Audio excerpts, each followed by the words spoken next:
اب تو پانی سر سے اوپر بہ رہا ہے دوستو، اب تو پانی سر سے اوپر بہ رہا ہے دوستو، اب تو اپنی قوم کو بیدار ہونا چاہیے۔ ہمیں حالات سے کوئی تعجب نہیں ہوتا، گھبرانے کی ضرورت نہیں ہے، ہم اسے نئی چیز نہیں سمجھتے ہیں۔ ہماری تاریخ میں اس طرح کے حالات ایک نہیں کئی بار آئے ہیں، اور ہم نے ان حالات سے ایک بار نہیں کئی بار مقابلہ کیا ہے۔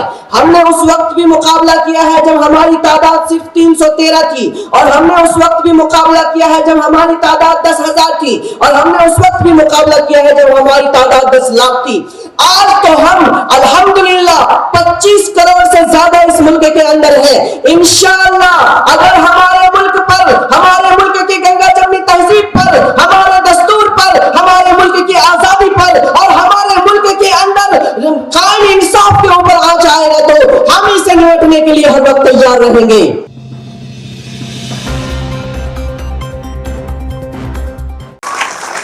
محترم پاپولر فرنٹ آف انڈیا کے صدر جناب کفیل صاحب اور دیگر تنظیم کے ذمہ داران، علماء کرام اور مختلف مذاہب سے تعلق رکھنے والے اسپیکرز، اور ہمارے سامنے بیٹھے ہوئے میرے بھائیوں، بزرگوں، عزیز دوستوں اور میری پردہ نشین ماں بہنوں، السلام علیکم ورحمۃ اللہ وبرکاتہ۔ آج کا یہ پروگرام ملک کے لیے پاپولر فرنٹ آف انڈیا کے ساتھ بہت ہی اہم اور مبارک پروگرام ہے۔ میں سب سے پہلے تمام پاپولر فرنٹ کے ممبران اور ذمہ داران کو اس دن کی مبارکبادی پیش کرتا ہوں۔ اس کے بعد میں یہ بتانا چاہتا ہوں کہ پاپولر فرنٹ آف انڈیا کے ساتھ کیوں آنا ہے، ملک کے لیے کا کیا مطلب ہے۔ ملک کے لیے کا مطلب ملک کے اندر کوئی ایسا سامان نہیں ہے جس کو اٹھا کر لے کر کے جانا ہے، بلکہ ملک کے لیے جب پاپولر فرنٹ کہتا ہے تو اس کا مطلب ہوتا ہے 4 چیزیں۔ نمبر 1، اپنے وجود کی حفاظت کرنا ہے، وہ مذہبی وجود ہو یا دستوری وجود ہو۔ مذہبی وجود کو ختم کرنے کے لیے نیو ایجوکیشن پالیسی لائی گئی ہے، جس کے ذریعے سے ہمارے بچوں اور پورے ہندوستانیوں کو برہمن بنانے کی پلاننگ کی جا رہی ہے۔ ہمارے دستوری وجود کے خلاف CAA، NRC اور NPR لانے کی تیاری چل رہی ہے۔ اس کے ذریعے سے صرف مسلمان نہیں، صرف دلت نہیں، صرف آدیواسی نہیں، بلکہ وہ جو آج وزیر اعظم ہے، وہ جو آج صدر جمہوریہ ہے، وہ جو آج جھنڈے لے کر اور وہ جو آج گن لے کر کے ان لوگوں کی حفاظت کر رہے ہیں، ان لوگوں کے بھی دستوری وجود کو ختم کرنے کے لیے پلان چل رہا ہے۔ دوسری چیز ہے تحفظ۔ تحفظ کا مطلب ہوتا ہے کہ اس ملک کی حفاظت کرنا ہے، ملک کے عوام کی حفاظت کرنا ہے، عوام کے حقوق کی حفاظت کرنا ہے، اس ملک کی تہذیب کی حفاظت کرنا ہے، اور اس ملک کے اندر جو تمام انسانوں کو ہر چیز کی آزادی دینے والا ہے، اس دستور کی حفاظت کرنا ہے۔ آزادی اگر تحفظ نہیں ہے، آزادی کو تحفظ نہیں ہے، برابری کو تحفظ نہیں ہے، انصاف کو تحفظ نہیں ہے، تو پھر اس ملک کے اندر کوئی بھی چین اور سکون کے ساتھ نہیں رہ سکتا ہے۔ تیسری چیز ہے ترقی۔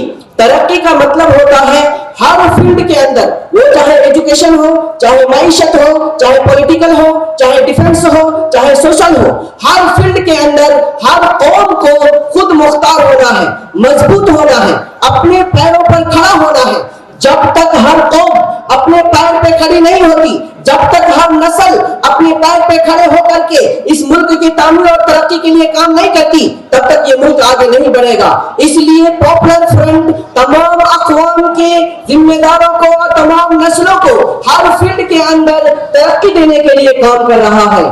اسی کے ساتھ پاپولر فرنٹ آف انڈیا تقویت کی بات کرتا ہے۔ تقویت کا مطلب ہوتا ہے تمام اقوام کو پاپولر فرنٹ آف انڈیا اتنا مضبوط دیکھنا چاہتا ہے کہ ہمارے بھارت کے سامنے دنیا کے سارے ممالک، تمام حکمراں ہیچ اور چھوٹا بن جائے۔